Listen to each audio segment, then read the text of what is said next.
जो ईश्वर का भक्त होता है उसका स्वामी ईश्वर होता है, उस पर मौत का अधिकार नहीं होता। अंधकार चेष्टा करने से मौत की भी मौत हो जाती है। गोदावरी के तट पर श्वेत नामक एक ब्राह्मण रहते थे।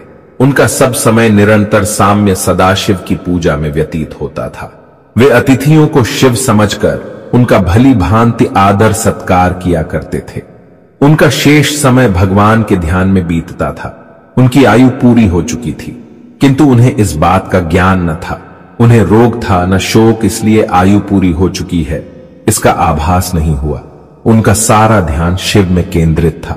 यमदूत समय से उन्हें लेने आए, परंतु वे उनके घर में प्रवेश नहीं कर पाते थे। चित्रगुप्त ने मृत्युदेव से पूछा, मृत्युदेव, श्वेत अब तक यहां क्यों नहीं आया? तुम्हारे दूत भी नहीं आए? यह सुनकर मृत्यु को श्वेत पर बहुत क्रोध आया। वे स्वयं उन्हें लेने दौड़े। गृह के द्वार पर यमदूत भय से कांपते दिखाई पड़े। उन्होंने मृत्यु से कहा, नाथ, हम क्या करें? श्वेत तो शिव के द्वारा सुरक्षित है, उसे तो हम देख भी नहीं पा रहे हैं। उसके पास पहुंचा तो अत्यंत कठिन है। दूतों की बात सुनकर मौत का क्रोध और भभक उठा। वे झट ब्राह्मण के घर में प्रवेश कर गए। ब्राह्मण देवता को यह पता ना था कि कहां क्या हो रहा है। मृत्युदेव को झपटते देखकर भगवान शिव ने कहा, मृत्युदेव, आप लौट जाइए। किंतु मृत्युदेव ने उनकी बात को अनसुनी कर श्वेत पर फंदा डाल दिया।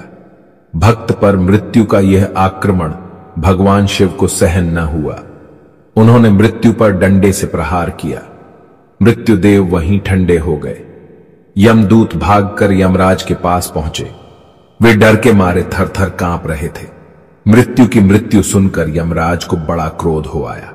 उन्होंने हाथ में यमदंड ले लिया और अपनी सेना के साथ श्वेत के पास पहुंच गए।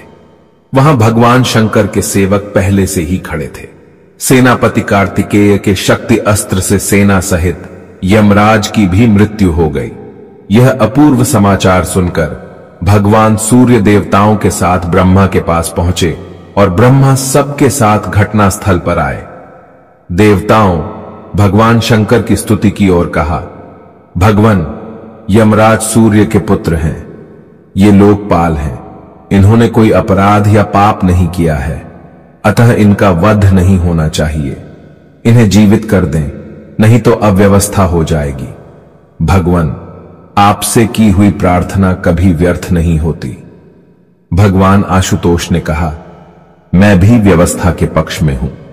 वेद की एक व्यवस्था है कि जो मेरे अथवा भगवान विष्णु के भक्त हैं, उनके स्वामी स्वयं हम लोग होते हैं। मृत्यु का उन पर कोई अधिकार नहीं होता। यमराज के लिए यह व्यवस्था की गई है कि वे भक्तों को अनुचरों के साथ प्रणाम करें। इसके बाद भगवान आशुतोष ने नंदी के द्वारा गोदावरी का जल मरे हुए लोगों पर छिड़कवाया। तत्क्षण सबके सब स्वस्थ होकर उठ खड़े हुए।